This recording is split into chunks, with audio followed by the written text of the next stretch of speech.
Dans la partie 1, on avait déjà vu comment ils s'étaient rencontrés. Mais quelle est la suite de leur aventure?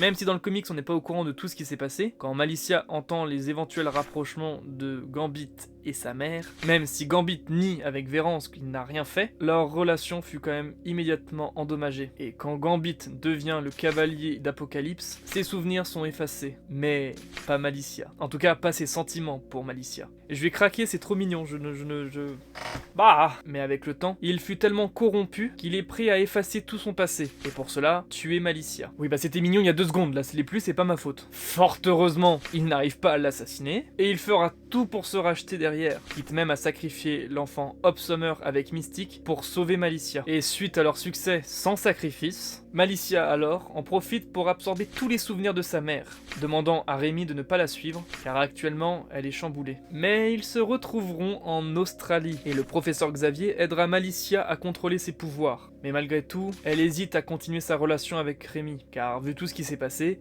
on va pas se mentir qu'ils ont un sacré passif. Alors la réflexion de Malicia se conclura par un simple baiser. Et leurs aventures continuent. Malicia est capturée, Gambit la sauve et ils combattent tous les deux Tombstone. Et Kitty Pryde va renforcer leur couple en les envoyant secrètement en thérapie de couple. Storm parlera à Gambit, trouvant les bons mots pour que quelques minutes après, il lui fasse sa demande en mariage. Bien évidemment, elle accepte et ils passent alors leur lune de miel dans l'espace. Bien sûr, tout n'est pas tout beau tout rose. Les pouvoirs de Malicia vont évoluer, surtout lors d'une mission portant sur les chiards, lui permettant d'absorber des souvenirs sans que maintenant elle ait à toucher qui que ce soit. Xandra Neramani lui dit alors que ses pouvoirs ont évolué et qu'elle doit absolument apprendre à les contrôler. Peu de temps après, une des dernières aventures connues pour Gambit et Malicia est lorsqu'ils ouvrent un cadeau pour leur mariage, qui les envoie directement sur Mojo World, oubliant leurs souvenirs de leur vie passée, sauf Malicia, grâce à ses pouvoirs renforcés. Ils seront alors dans l'émission Mojo, que je pourrais vous expliquer dans une autre vidéo si vous y tenez, une émission dans laquelle Malicia aurait tué Gambit,